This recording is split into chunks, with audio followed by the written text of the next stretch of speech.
Eventful week, a week of many things.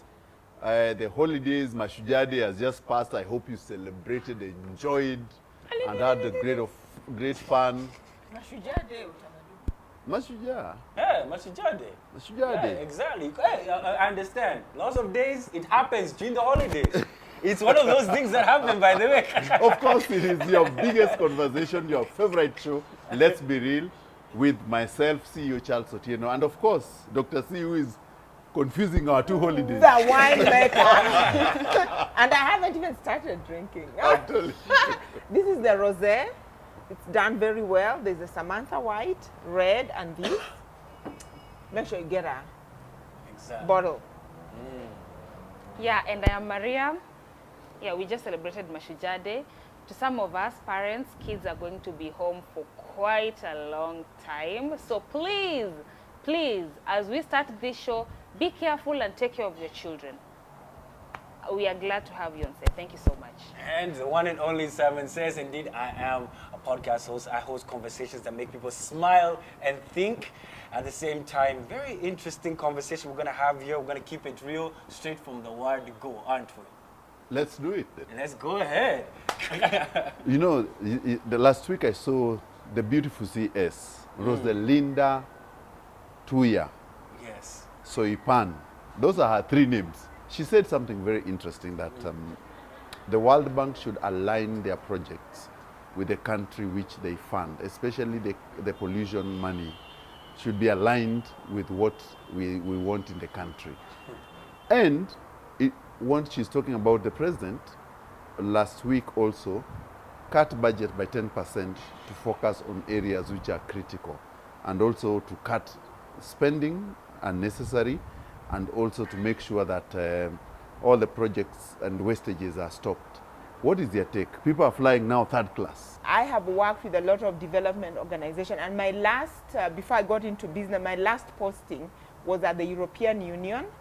I was a rural development officer, so I was seconding the technical advisor who is in charge of rural development. So that was my docket. It means there's a head of delegation, and then there's the advisors, and then there was... Yes, so I'm not talking like a very junior post. Okay. It means I managed many projects, including privatization of veterinary services, fisheries, together with funding of a lot of OAU projects. So I've done quite a portfolio. But one of the things I realized during that time was the fact that there were so many white elephants associated with the World Bank. So see, the difference is that some of the European Union funded projects, those are grants. So, and is the European taxpayers' money, which they are granting us to develop certain things, okay? And therefore, there's a lot of monitoring and evaluation and impact assessment. Those three things are really important. And I find that a lot of those things, what people don't understand is that World Bank money is actually, it's a loan. You're going to have to pay it back. And I think later, and while the World Bank is in business, you know, like the way your banker is in business. So if you take that money, you don't use it in the way that you're meant to use it, it is going to be, and when I say a white elephant is, you know, one of those elephants in India that you're not meant to use for work, you just feed and feed, it's too holy to work, yeah? And so that is what I'm using that term for. But the other thing, also, even in working on the European Union funded projects, one of the things I also realized, all the money always goes back. So for example, if vehicles are needed in the project, you're gonna buy only the vehicles you need. I remember Nissan had to change to come up with this Nissan Terrano. Now Nissan Terrano was it's a four-wheel car that was built specifically to be used for the European Union funded projects in a lot of African countries, okay? Otherwise, it just used to be the Land Rover. It was either the Land Rover, there was no other four-wheel car. You couldn't buy the Toyota, you couldn't buy, and then when it came to even the specialists who worked on the projects, they had to be European, and then they could have maybe a Kenyan counterpart. So you find that half the money actually goes back. And she's right. Tuya is actually right. In the sense, Rosalida, Tuya, she's actually right. In the sense that, where does this money go to? We have to assess some of these things in terms of where is it going to and the impact they're having.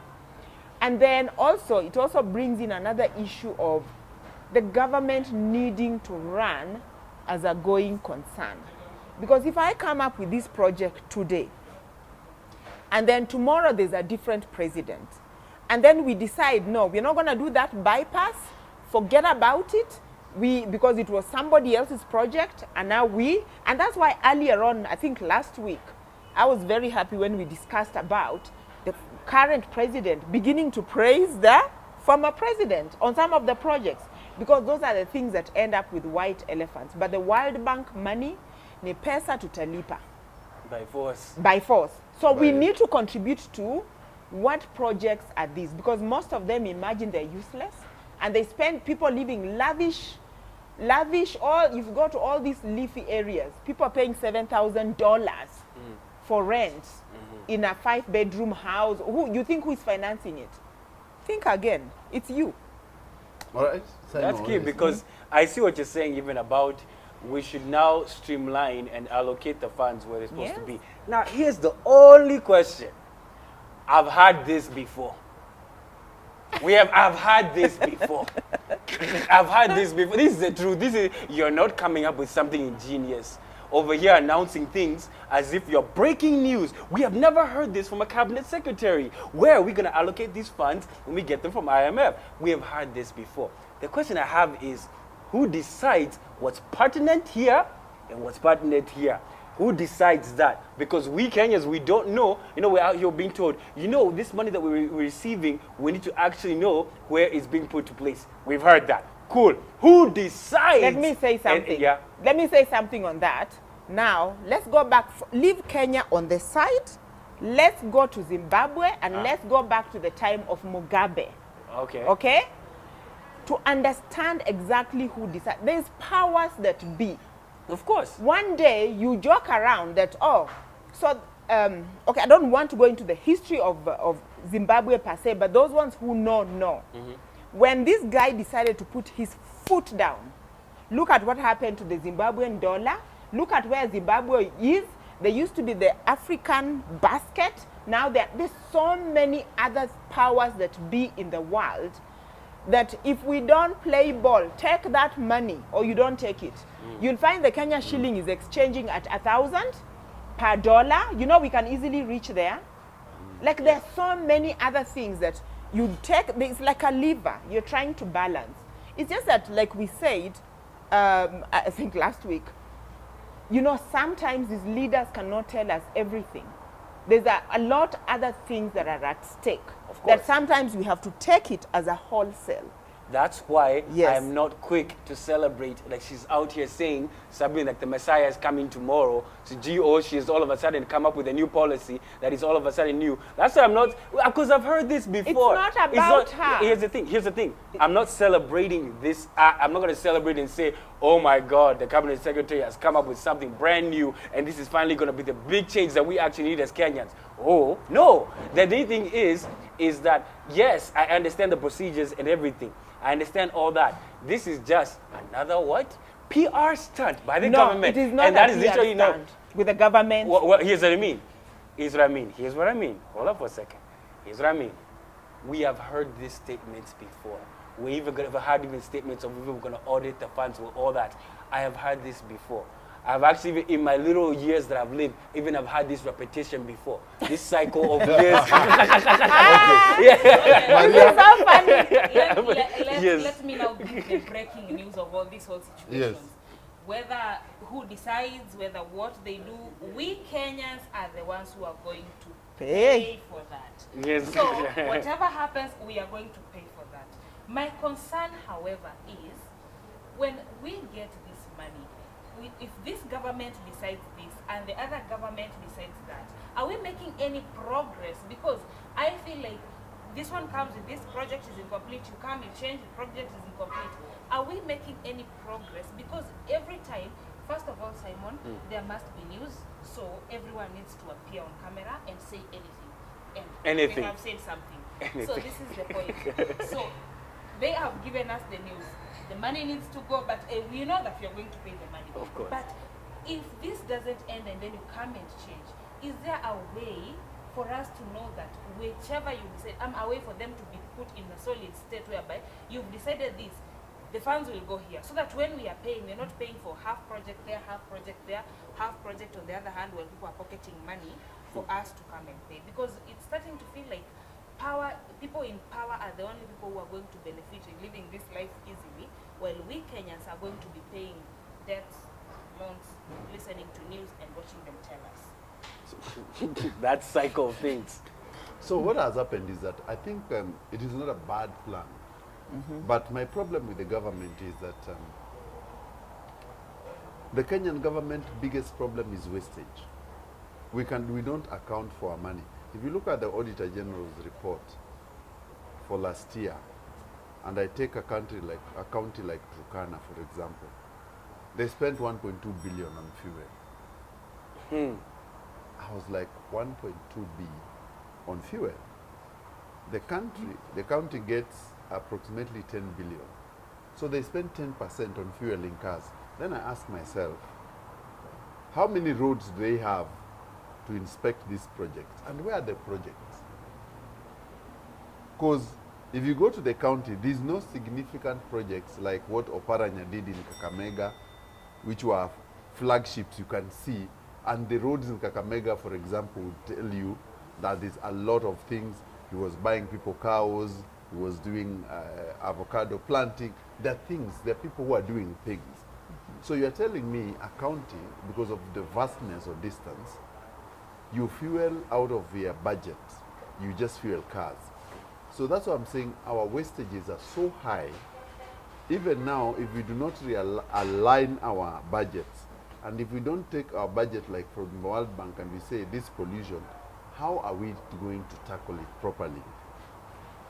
Then we'll get ourselves into the same situation. The Auditor General's report for next year will tell you that the climate change, the conference plus what we have done is equivalent to 10 billion, but no one actually took that money. It's the same way. The police are being given 17 billion. Do you think that 17 billion will take them to Haiti? First of all, who takes you to Haiti? By the way, who knows the history of that country?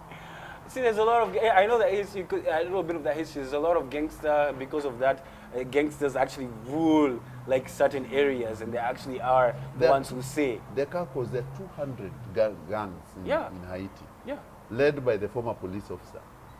It's the only country who have killed their 5 presidents, and the last one, they mutilated on the streets. Wow. You know, my main worry is that are we going now to import this thing? Will our police officers, if they go, will they really come back still innocent? You know, there's some kind of innocence as a country, some kind of utu, humanity that we have as Kenyans.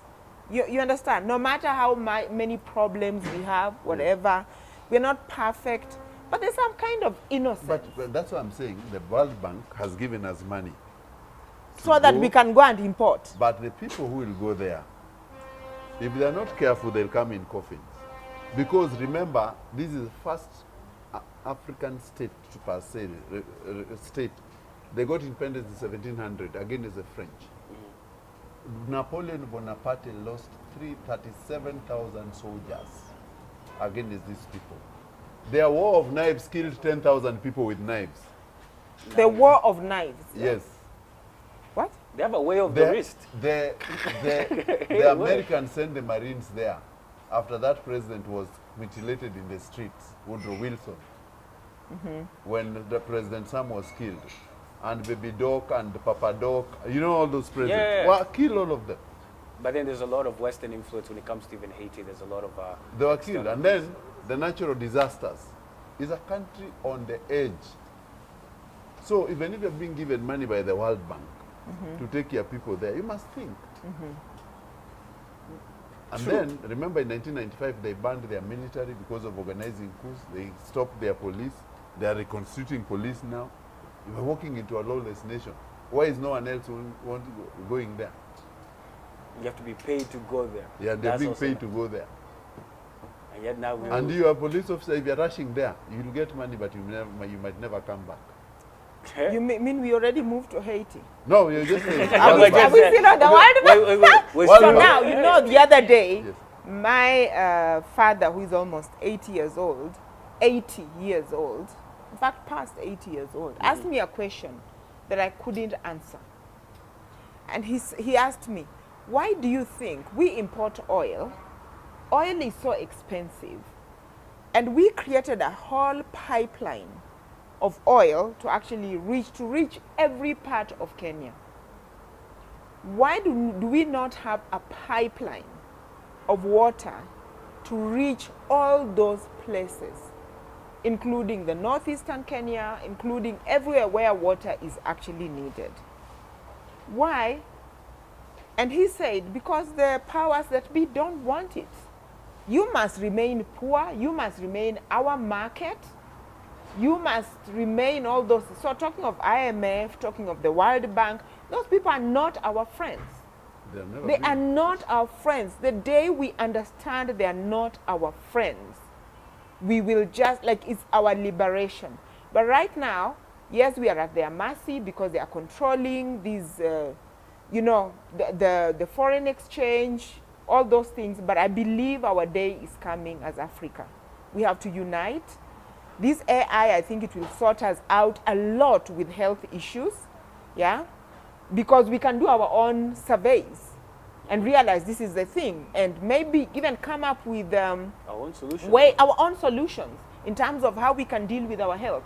We can communicate real fast, and then we will arise. Africa now is arising. IMF, World Bank, all those people are not our friends. The power is just within us. They are just our, Yeah. what you call temporary solutions. To some extent, here's They what are I mean. enemies. Okay, here's what I mean. They are temporary solution for every government that goes into office.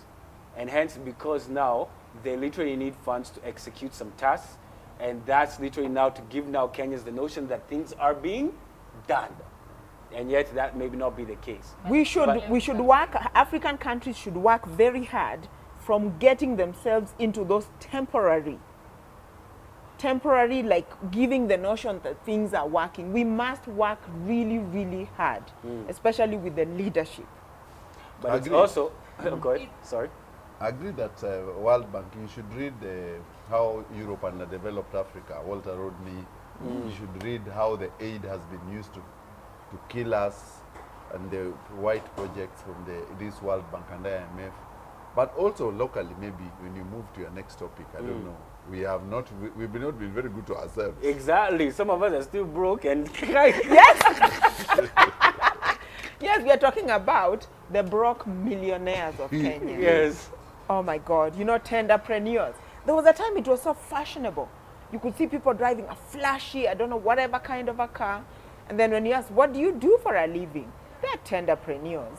It was so quite fashionable. Yeah. And now you hear a tenderpreneur, you know they are synonymous with suicide, synonymous with brokenness. I'm telling you, even your bank manager will not, are you sure? They will not want to talk to you to finance your, you know, because the government has now been known not to pay.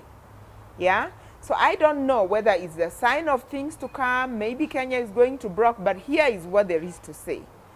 With that report, it came on KTN about the broke millionaires. Yes. And one government tender specialist was saying that in most of those cases, you find that a rule or two has been flaunted.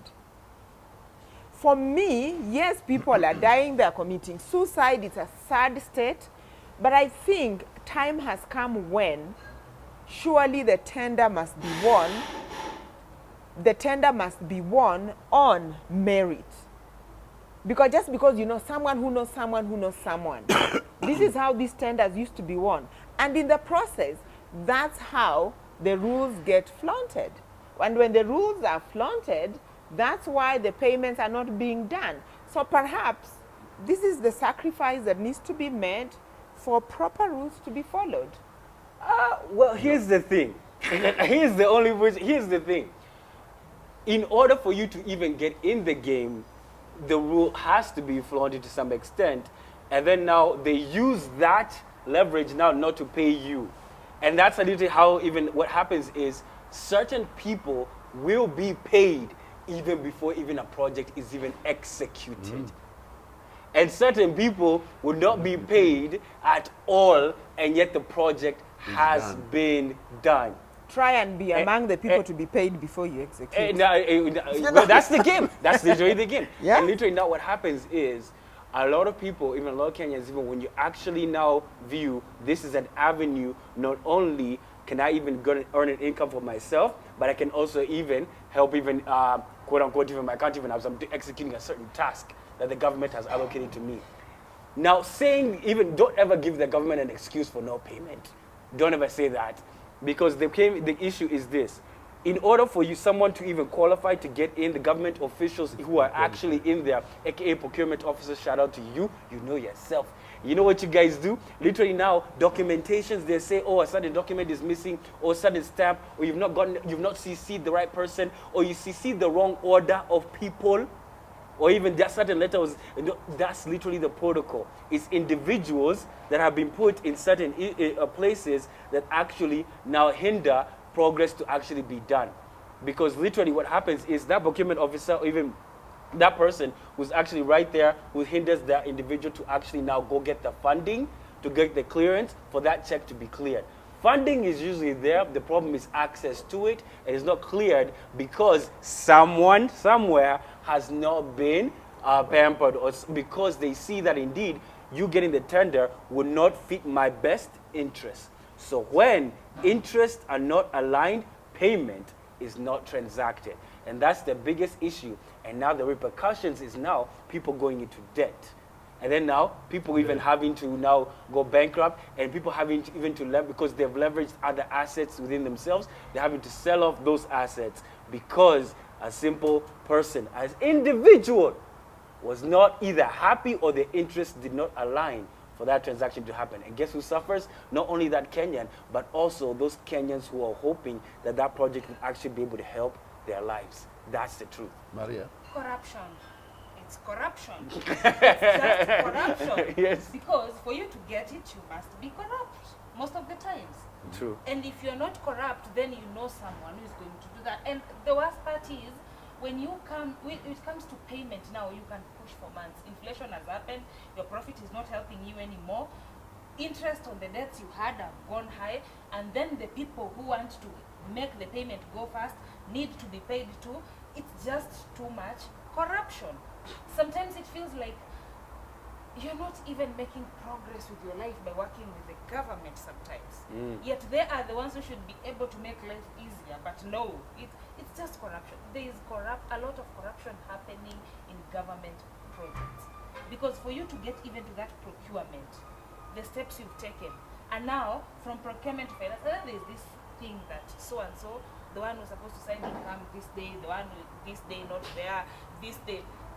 And they're all reporting office, but they're never all of them in office. So you struggle. By the time you get your payment, bankruptcy happens. And that a lot of people are suffering because of that.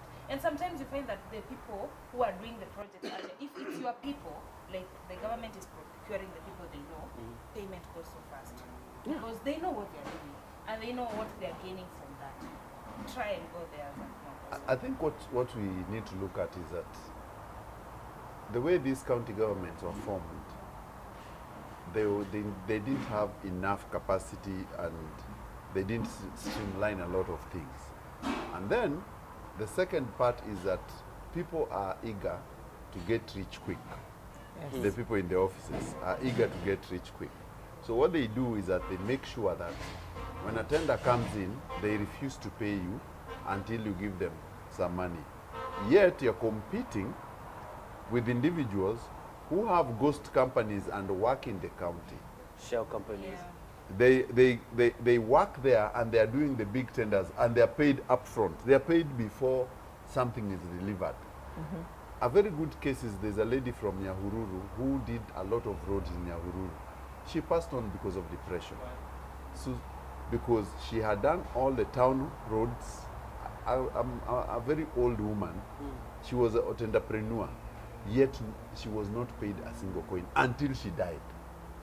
So That's she went to terrible. the bank, picked so many loans, mortgaged her shamba, her houses, the rentals, everything, just to do this project. Because had been promised in 1 year, This will be paid. you'll be paid your terrible. money, and her money was into millions of shillings, and then all of a sudden, 4 years down the line, they hadn't paid. Her matrimonial house was sold first. Her shambas were sold, her cows, everything was sold. She went to live in Amabate before she died. Until to date, even the kids have not been paid. My argument is that we have a serious problem with this corruption Maria is talking about, where people tender for you projects, knowing very well that you deliver, but you will not be paid. And the government also knows, they always tell you that we are assessing whether they are true or there are rules which have been floated, which is not the case. Tenders are put in a portal. There's a system where we do it. Then there's a pre-qualification. There's bidding. Tenders are not like I pick you, Simon, or against Maria and say, oh, you've gotten it. There's a bid committee which sits down and decides, this is the best offer we've gotten. We'll go with it and we'll pay it in 6 months. Then the time for payment, like the Nairobi City Council, for example, people don't get paid completely. Even as the Standard Group, they owe us lots of money. And that's a serious issue. And that now leads me to this question. Do people actually now want to do business with the government? And will it reach a point where these tenders that are actually released out there, that individuals who are willing and able to actually execute the work, not those who know that they'll be paid up front, will never actually bid? And guess who suffers the most? Us Kenyans who are not able to see the actual work being done. I have 2 points Yeah. on that issue. Number one, what people need to know is that the government is the biggest client. If you're not doing business with the government, I don't know what business you're doing, because they are the biggest payers and the big. So when the government is not paying, the whole economy actually can ground to a halt. Just the government alone. Okay? Number two, personally, from what I have seen, for as long as you're affiliated with the government, yeah, You're well off. you know, on the side I also do some real estate, whatever. I just hear it's you. I'm not even selling to you.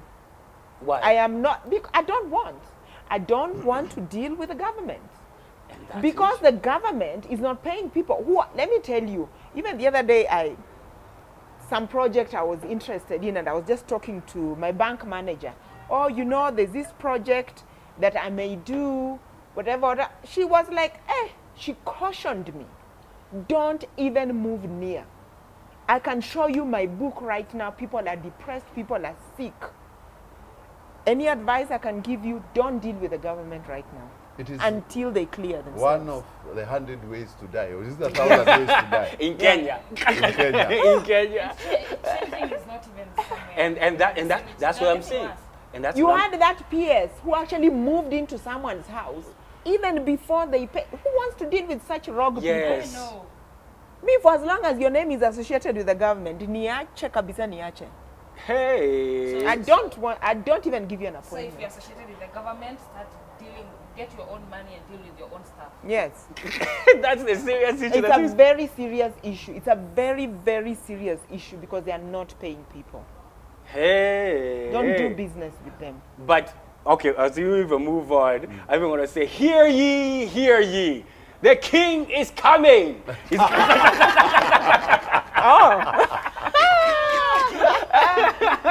Is it real? Yes, he is coming. Yes, he is coming. End month. King Charles, indeed, he's actually going to come. He's going to come to Kenya, the first country. Is it the third or the second? The third, the second, the 50th, the newest. I actually like King Charles. Eh? I like King Charles. Why? Interesting. Why would you? Why? Under what premise? Why? Why do you like King Charles? Okay, I like the royal family. Me too. I like them, Huh. but of course, they're humans. You know, listen, they're humans, and they've Okay. fallen short. I don't like the way they've treated Meghan Markle. I completely do not like that. I don't like the way They have treated their own son, Prince Harry. And I've seen, King Charles should apologize. He should start by apologizing, dealing with the matters of his own family first. Before Yeah, before he, like, how can he cut off his own child like that? I I think- don't like the way they've dealt, especially with that black woman, Meghan Markle. she's not fully black. Don't Forget it, she's black. Eh, In eh, our she's not world, fully she's black. black. She's not fully black. Okay, but here's Yeah? the thing. No. They have, in certain ways, first of all, I started by saying I love the royal family, I love what they represent, and I'm just saying I don't like these aspects about them. The aspects of the fact that, first of all, we have to understand they are in power, Okay. and power is not given. You take it and you maintain it. If Okay. you've watched The Crown, Yes. you understand, which is just a depiction of actually what may have happened. Like, these people, they have to sacrifice a lot to be in the positions they are in. But we are living in a different world. For me, the day they will make peace with their son, Prince Harry and Meghan Markle, maybe I'll look at them differently. Right now, something just seems to have broken. Something is broken. Like, I no longer feel the excitement. And I'm on record as having organized the 1 million party. And I remember people calling me and saying that, do you know, why are you celebrating? Why are Kenyans celebrating the royal wedding? Yeah, why? We had a live transmission of the wedding of Prince William. He did the... But because the Commonwealth thing, look, we cannot even write our own history without talking about the Britons. Even when we are talking about the Bible in one hand and a gun in the other hand, when we are talking about our culture, how we forgot our culture, they deculturized us, you know. Yeah. So, you know, we have to accept our past. Hate them, love them, whatever you say, they are part of our social fabric. Look at the buildings. You know, when you're in London, there's a street, you're in London. I wondered, am I in Nairobi or am I in Kenya? There's so many similarities. So they are part of us, but there's certain aspects, over. Why do you also like the... I want to hear this perspective before I say anything. I love the royal family. Okay. Why? I love British as a whole. I find them, okay, I love their style of living, how they cultured us into everything we do. However, unless someone answers this to me, I don't understand what is it coming to do exactly. Because I need to understand that for me Pledge loyalty. It's because I need to understand what they are Explain. coming to do first. Okay. For me to, because I'm not celebrating them coming in the first place because He's coming to inspect his First- subjects. yeah, we look like Are we his subjects? Okay. Do we consider Before- ourselves as the Okay. king's subjects? We relax Do you think yourself. we are the king's subjects? Why is what they saying is coming to the next Commonwealth? The first Not one coming is to the first. visit an orphanage. Okay. Go. Okay, fine. You go first and I'll speak. So- I'll speak. First of all, you have to ask yourself, why Kenya? Kenya is very significant. One, because the mother of the king was actually crowned king, a queen in Kenya. In 1952, treetops. Why Nyeri is that and all important even? So the man is just coming first to pay homage. Number two is about geopolitics. Kenya has always had a military training of the British in the northern Kenya. So Kenya remains a very important partner of the UK, Strategic.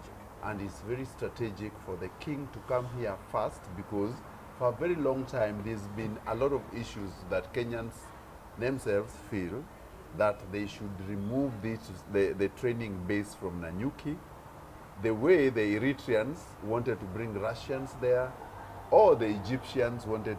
So Kenya remains their main training base in Africa. So the king now, when he comes, is just to cement the relations with Kenya, because Kenya is a strategic partner. Secondly, the majority of Britons own ranches in Kenya. Yes. And they are a Not- threat now, right now, because the years have been reduced to how many years? To 99. 99. From 1,000. So what am I talking about? If you go to Nanyuki and Laikipia, and all those ranches are mini Britain. From Nanyuki town going up to Mara, all those areas, the thousands and thousands of those acres are not in Kenyan hands. They are in the British hands. So it is always good to come and maintain that relationship. So where you're saying he's coming for homage to where the mother was crowned, the queen, but also because it's a strategic business partner. It is not like the other, it is more than the other Commonwealth countries. Zimbabwe doesn't offer them that. There's no each other country, in any other country. Canada is almost independent, they have their own system. So amongst the Commonwealth countries, Uganda cannot give them that. So he has to come to Kenya first. So we are embracing that he's coming to Kenya. And Well, we are, like I said, we cannot write our history like without, and we are a strategic, and we are benefiting from that. We benefit from that. There's very many benefits, you know. So yeah, he's welcome, but it depends on whether you consider yourself a king subject of the king. Yeah, I do not like the royal family. By the way. Yes. Why don't you like it? Personally. Go ahead, explain why. I want to hear that. Because I find it that their tradition, first of all, their history, the history of the royal family. All those kings and queens of Europe, you know, all of them are related. You know that. They're Germans, first of all. All of them, they are one family. Their brothers, their cousins, even the Russian one is the same. Alexander. Yeah. Secondly, when I look at them, is that what they perpetuate for me is that they perpetuate a system of governance which I do not subscribe to. Meritocracy. See, the king and the queen of, or the royal family, you never see their taxes, you never see, they just live in their castles, and there's nowhere else or whatever they do which we can tell you that this is what they are developing the subject to. They're just there seated, getting their taxes or living in the castles and all that. The system of governance is totally outdated. But you know what, I have to say something about that, just generally about the kings and queens, generally. When you look at, they had their time. Yes. And right now we have to understand that even the British royal family, it's just there. They don't actually contribute to the everyday running of the governance and everything, but they have to okay some things. Now, when we go back, you know, France would not be where it is right now. When you think of the France, you think of fashion, you think of our culture, and that's what really we like about it. But that was King Louis. Yeah, he worked so hard. So there was a time all these kingdoms had to work and maintain. Yeah, like you did not just get there. And even the Brits themselves, there's even a lot even protests even against even the monarch itself, because right now it's just a symbol of, it's just a symbolic. That's symbolic. Yeah, that's it. And Unity. you're just basically an overly glorified puppet, or even just something like that. Like, oh, hail the king, yay! And then it's just more or less people. Then people just say it's just British culture. That's what they would say. And now for me, even as a Kenyan, I don't even care about even the Brits, even in that sort of thing. I don't care so much about the king. It's like good riddance. This is just a leader from Britain that's just even coming this side. We just give them the due respect, and then we move on with life. Congratulations, you want to come here? We just respect you as if you're the president of Zimbabwe or someone to come in this side. Congratulations, and we move on. And all the Kenyan all the presidents of Africa were bundled into a bus, going in, I don't know where, and then you want to say, like, this is not an important visit. Like, all presidents accepted to be in a bus. You saw even our president arguing on a city hopper. On a city hopper of sorts. You understand? But it was electric. Yeah. Was it electric by then? It doesn't matter, it's just a city But hopper. on the other hand, I just want to say something. I remember during when the last Pope died, and there was this pomp and ceremony and all that. It just shows that human beings, sometimes we want to be connected onto something. I remember that particular day, Abemus, Papam, like it was, I was glued on TV watching, and because I'm Roman Catholic, I was like, wow, you know, I'm so happy to be part of this culture of the pop and everything. And I took days off to mourn the pop. Oh, wow. And you know, this is what the Britons are connected to. And that's why the royal weddings bring in money. It's like business. It's business, you know? So, Okay, let me say this. I am so sure when the king comes, is there anyone who's going to curtsy on that day? I'm not curtsy, but I'd love to be there. Where are people getting invited? I would also love to be there. Please, if there's an invite, let me get one. I'll curtsy.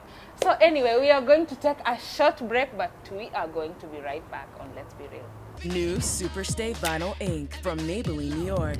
Shake up your long wear with no budge vinyl color. Color lock formula.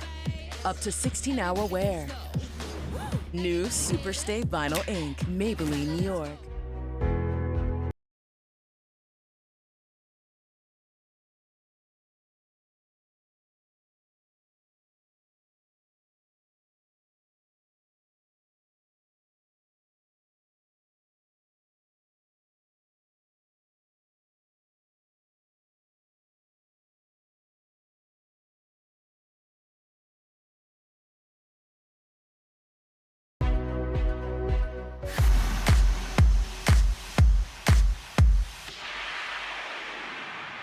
Welcome back. We left it when Maria was doing a curtsy with With the king.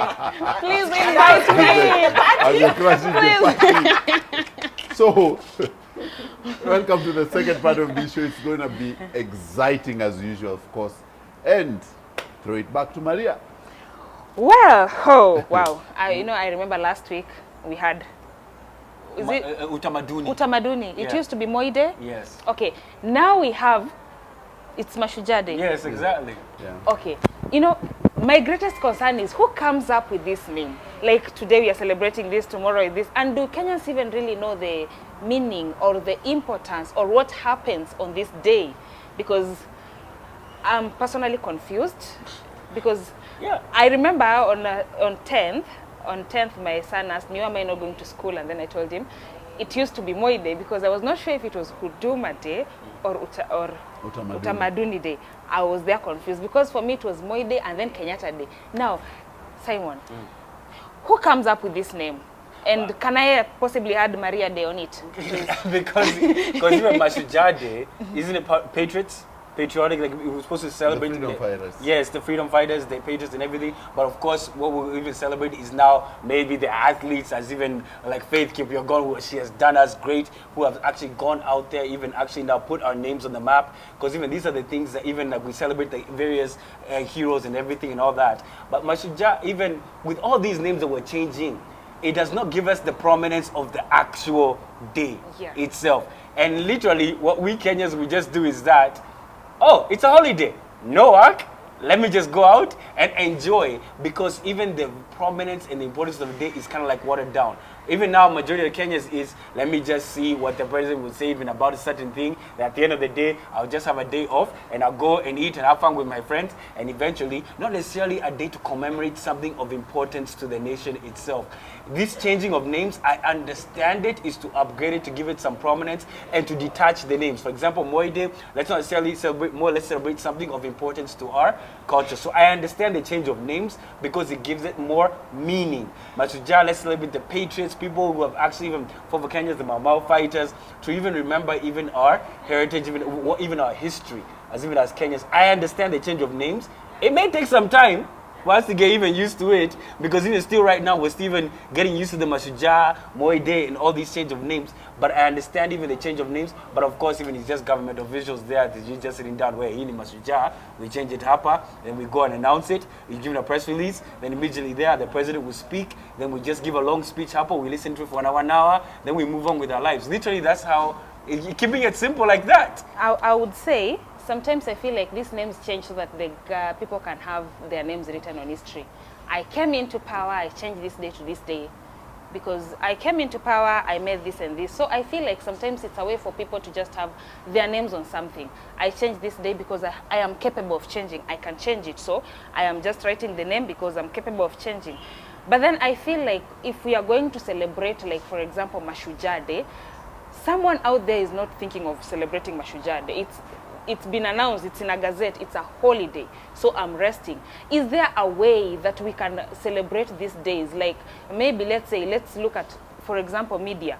On this day, our news special will be a brief story of the heroes we have. Or maybe today, everything we are going to do throughout the day is based on this. Or maybe our towns, our cities, maybe the leaders, this is what we are doing based on that, so that we can feel the meaning of the day, rather than feeling that someone is painting out a name to be written in a book of history as I changed this day to a certain name based on what can benefit. But if there is any doubt that Jesus Christ was the greatest salesman who existed, yes, exactly this. What has happened is that somebody has failed to sell the whole essence of this day to us. Is there anyone who is confused about what Christmas Day is about? No. Is there anybody, like nobody, like how many years have passed? Almost 2,000 years plus, you know? When you look at even Easter, yeah? No one, like we know the meaning.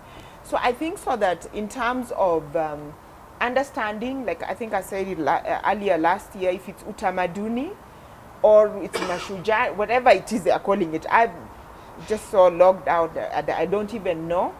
This was initially Moi Day.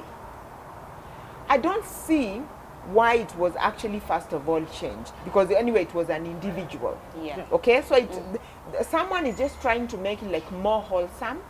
But in terms of making it more wholesome, I think we need to go back to check. Do we even have a heroes square? Are those heroes immortalized there? Who are these heroes? And you know, I see some of these presidential head of state commendations, like how are those things being dished out? So you know, it just shows that there's loss of confidence in a lot of these things, even the way roads are being named. Not after famous poets or I don't know what. It's after a problem. husbands now. So now, yes, this is it. I think we missed the point here. The Mashujaa Day, the history of it is that the 2010 Constitution, the panel of experts and Kenyans themselves, when they were writing this constitution, sat down and said, instead of glorifying one freedom fighter, who is Jomo Kenyatta, there were many freedom fighters. There are many heroes still being born and will be born. So they said, for us to celebrate all these individuals and not celebrate one person, let's change the name to Mashujaa. yeah. It is not right out of whim. It is not a presidential order. It is constitutional. One.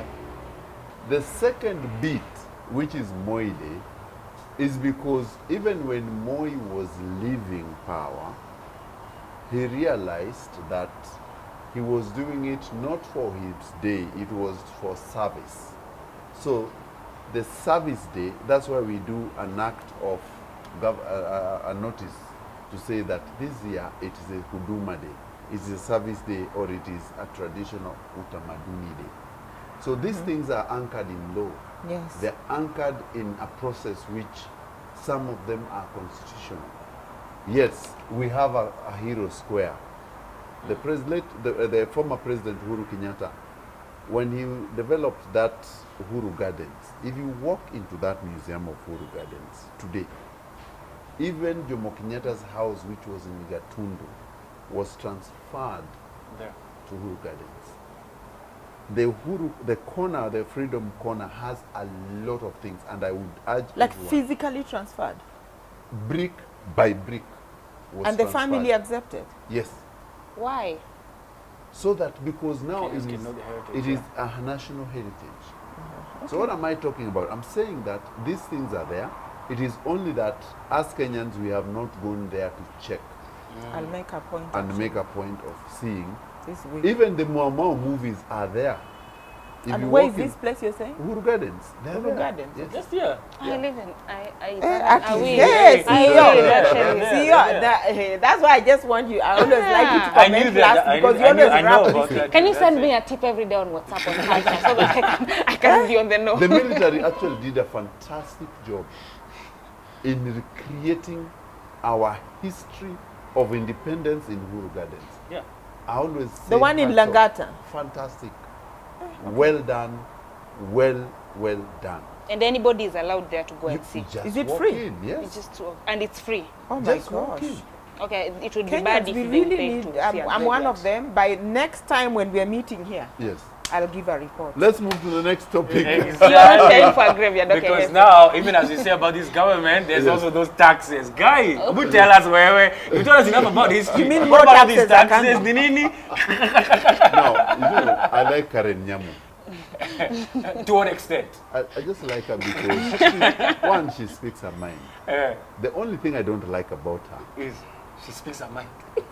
is how She speaks it. speaks it out. Ah. Because, and also her guts on her situationship with my friend Samido and the wife, those are the things I don't.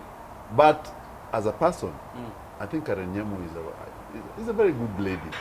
But now my problem with her this time round is centered on saying that the people who are making noise About taxes. about taxes do not pay tax. Then I'm like, do you think this single Kenyan out here who is living free, Tax. even the air we are breathing is almost taxed? Yeah. I don't know what's your take. Okay, here's the I think she The- meant income tax. Yeah. yes, Mm, because maybe. there's that, because there are many Kenyans who may file nil, Nil return. and then they actually now have something to, that may be the case. But taxes are trickled down to everyday products. Yes. Yeah. And that literally now, it's felt even in the pinch. From even the taxes when it comes to even increase even in fuel, what do you feel it? Even the tokens, or even the fare. There's so many ways even we feel like that way. I think even when she's saying this, she just meant to now like shut down the quote unquote middle class. As they even like saying that you guys even you're not even you're avoiding taxes in so many cases, and yet and then saying that now it's the lower people who are actually not being taxed. It's you guys now usually now mouthing and saying all these things. I see the ignorance in her statement, and it's shouting very loudly because she's a leader, a nominated leader, so that I speak, now within the government. And now, because now she's actually a leader and saying this sort of thing, when now a leader starts saying a level of ignorance in some things and to bring us to even speak about it, I take to pause and now see what headlines is she seeking to make to help us avoid to focus on what. Because some of these leaders are put there to make noise as distractions when the government is up to something. Because that's a key thing that even we have to also take note. You think Some- they would use nyam? Not even Nyam, it's even some people are willing to be used because they even now in You that need case, to go into a room to be filmed especially doing it. especially when you're nominated. Especially in positions Yes. of nomination. You notice what I said, nomination. Especially in the positions of appointment, you can be used as a gong to say, hey, look over here, flashy thing, when other things are actually taking place. That's something even I also want to take note in that aspect of things. Okay, I would say that when it comes to taxes, something Carol Nyamu should understand is, if there's any time all of us have been affected, is now. We've all been affected. Because you find that even that high person who has employed so many people paying tax, remember, if I am paying so much tax, even my employees will suffer. We've gotten to a point whereby people are losing their jobs because life has become so hard and unimaginable. So there is no way no one has felt the tax, because even the products we buy in our shops, in our supermarkets, all of them have been affected. Because when it comes to the country right now, if you tax one thing, you've taxed everybody based on that. And fuel prices went high. Who is not feeling it? Who is not? Everyone has felt it, from even that farmer who stays in that garden waiting for people to come and pick the produce. They have felt it, because that is, she's so ignorant. I wish she would step a little bit lower and understand what people are going through down here, then she will understand that the pain is unimaginable. It's not easy. People wake up every morning thinking of the next meal based on the fact that life has gone so high. And someone is there thinking that, oh, they're not paying tax.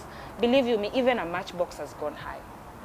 Even sweets. Like, we're not buying Mr. Berry 1 shilling anymore. It's 3 for 5. Okay, I know the price. They used to be patco. In my days, they used to be patco. Did you Yes, eat patco, patco yes, sweets? the They white used to be one. white, and you'd use lingondo. Lingondo is A coin. a coin, the 10 cent or Yes, what? yes. Yeah. Lingondo was like 10 cents. So you'd go there and just get the white patcos, and then there used to be the pink ones when I was growing up. Yes. Did you ate patcos, Yes, right? I did too. You ate patcos? Yeah, they're sweet. I have no It's idea. just glucose, compressed glucose, Yeah. right? Yeah, but that's, yeah, what do you think about the taxes comment yourself? Let me tell you something, yeah? And I think I fall amongst those Kenyans who I switched off. I don't watch. Okay, this one, I don't, like, I'm just trying to do me. If I hear, okay, if there's a new tax, it's normally my accountant will tell me there's a new tax to be paid. You know, if you listen to everything that is coming up, I mean, Karen Nyamo is not the constitution. She's not the law. She can say whatever she wants to say. Yes, I know she's a leader, but these leaders are saying way too many things that are just discouraging, others just, you know, disrespecting their clients who are Kenyans now that Kenya is a shareholding something. Yeah. So I switched off. I completely, really switched off on very many things. It is the only way. It's the only way to self-preserve as a Kenyan. If you follow everything, I saw it and I decided to ignore. I said, go and deal with yourself first. I think Karen is. You know, she's looking for relevance. Yeah. You know Yeah. what? Let me continue on that. She's looking for relevance because I think that other baby mama of that guy went to the US. He went to the US, yeah, and you know, vicariously she lived through her. You know, when this would throw a barb and then the other one throws a barb, and now she's living her life. She's like, I'm out of that situation, and now, are you seeing anything being written about the two? Because these are the one enabled. She was the enabler, so she moved away. So people need relevance, new topics. Does she believe what she says? Perhaps not. Are we talking about it? Yes. This Yeah, is a national actually- platform. actually we we are. have just given her how many minutes of our time? 5. Yeah, she's relevant. And the 5 problem minutes, with like, Kenya, huh? the problem with Kenya is that news is news. If I'm not relevant, I will trash to be heard, as long as my name is mentioned that I am the one who had the trash. But what surprised me about the whole statement is that their clarion call is bottoms up. So the bottoms up, if you are not dealing, we are saying people are not paying taxes. Are you now going against your bottoms up? But actually, that bottoms up narrative has ended. Even wherever Yeah. they are, it's no longer there. I think we should move on to next. Yeah, topic. exactly. You're even this bottom-up thing. You're mentioning about even how the president has actually given us now this new hope about now there'll be no more like slums in Kibera, Dr. C. Like there'll be no more slums and everything. Like there'll be such new things. What was the president saying? Hapa Nairobi peke yake mpango yetu ni kwamba in the next 5 years tuwe tumejenga at least nyumba 200,000. Tuhakikisha kwamba vijana wale wako Nairobi hapa wanapata ajira. Na vile vile tunaondoa watu kwa slum. Hii Kibera slum iko hapa na zile slum ziko Nairobi. Kwanza hii ya Kibera in 10 years hakutakuwa na slum hapa. When you dig deep into who the ownership of the land in that area, one house like this, where you can put up, there's more space up in the air. So you just need to build, I don't know how many, 10 or 20, and we move ahead. What do you think, Celia? First of all, I find it as, I think the president, that is a vision. Yes. How to realize it, I don't think it's possible. Why? Yeah. Because when you look at, you take with an example, when Raila was the Minister for Roads and Housing, he built Raila Estate. which is next to Kibra. And those houses... There's a real estate. Yes. Okay. That Clearly. estate has very many houses. The people who were allocated those houses from the slums took the houses and rented them out and went back to the slums and went to build their Mabati houses. First of all, I always give a very big cultural history that when you come to an area, understand what is their main problem. Yeah. Their problem of Kibra is not the houses. What is the problem? It has never been the houses where they live in. And if you ask them whether they are uncomfortable, it is you who is seeing that uncomfortability. You mean like the plastic toilets? You want to tell me that level of indignity What you is need to give them. not... Yeah. And who said there are no toilets anymore? Yeah. Anwar Iguru's tenure, they built so many toilets in Kibra. There's even a road, the link road, which passes through Kibra. There's another road inside I use it Kibra. sometimes. Yes, there's another road inside Kibra. Kibra of 10 years ago is not Kibra of now. Only what I'm trying to say is that not everyone who lives in a slum wants to get out of a slum. Yeah. That is number one. Secondly, there are people who have been gotten out of slums and moved to these estates, and they're given houses and they move back. So do you think the president is just campaigning? Not even campaigning. The president is a professional person who sells lies. That's a beautiful thing. And it's a I beautiful didn't thing say to it. do. Me, I didn't say. I didn't And it's say a beautiful nobody thing. should And, come it's, for and, me. it's, and the thing is, and many Kenyans, they're Yes. just going to sing like Rihanna and saying, I love the way you lied It to me. can't work. And that's the main thing. And people sometimes love hearing the lies. And there's an audience to the lies that actually are being spoken. Yeah. And you have to know that there's an audience to the lies. Yes, and and people it's will okay. So what was being blinded? What else were we being blindsided from seeing? I told now- you 10 years from now, Kibra will be there. Yes. Yeah, it will be. It is nowhere Kibra is going. He said 10 years. Even after Ruto's presidency, Kibra will be there. Yeah. And it is somewhere where people will live. What we'll need to change for them is better housing. We give them electricity. We just Better give them housing. Yes. Better housing. Move it from Mabati to maybe mud and yeah. stones. They've been changed. This change, but it's gradual. You cannot wake up and say today. Do you think the Nubians will change their culture? Does anyone own those houses? The Nubians, that's their heritage.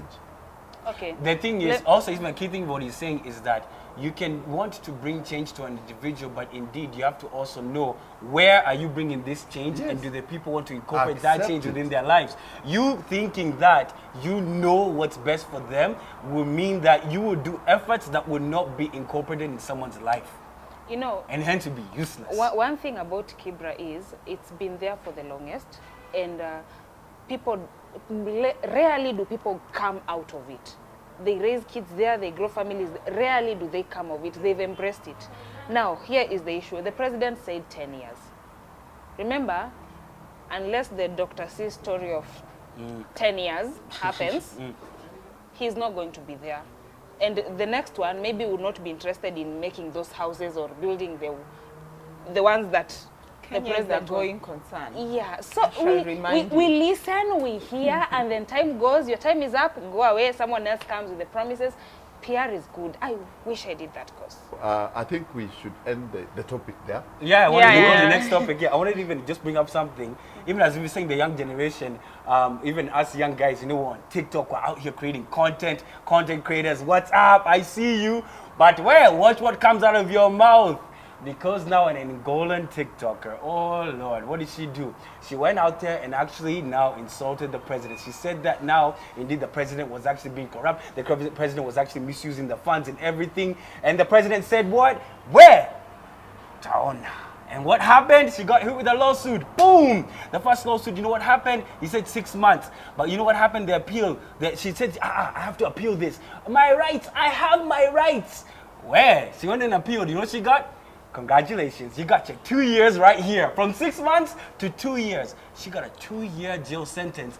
And because it's 2 years, it's unappealable. So now she actually has to serve those 2 years in jail because of what she said about the president. And that's a key thing, even I won't even put out there for content creators, in the sense that you can think you have a freedom of expression, but you have to know the context in which you're exercising that freedom. And you know what the logic that they use in the court is, because of her followership, she has 250,000 followers, that indeed what she says has influence, and to the extent that it actually can be defamatory to the president. What do you have to say about that? Wow. First of all, let's start with ourselves. We have to be careful what we are saying. Because if you're going to, okay, there's freedom of speech, but there's boundaries. Yeah. Sometimes I just think so that, especially when it comes to a head of state, who is the figurehead of the country, we have to be careful about how we are addressing him or her. Yeah, even with the freedom of speech. Okay. If it is something that is defamatory, and there's ways in which defamation can be defined, you cannot just wake up and start talking things about, you know, yeah. Go ahead, what do you think? Okay, I feel like, first of all, it's the head of state. Oh, you can't appeal and win. We know that. It's the head of state. What is right is for anyone taking a camera to be aware of themselves and know what they're saying. Because sometimes people have gone to an extent of insulting people wrongly, or talking the way they want to talk. Some people even get kids involved in their content creation. And that is very wrong. So if you are going to be lifting a camera, know why you are lifting it and watch what you say, because it affects a lot of people, including, and if it's about the state, please, it's a president, for crying out loud. You will lose. There's nothing you can do about it. So I think, as I would say, that ignorance is no defense of law, of anything. Yeah. Don't be ignorant. Just be real and know what you're doing. Like we are. And we're keeping it real Right here. here. Yeah. Let's be real. Let's be real. So I think we've had a very good conversation. We've enjoyed the show. And of course, the Babs have been there. People should visit their culture, and people should go to Uhuru Gardens to see what is happening. Hero Square. Hero Square. Exactly. I'm going there. It's Let's Be Real. Every what? Sunday. Aye. The holiday has gone into his head. Let's see you next week.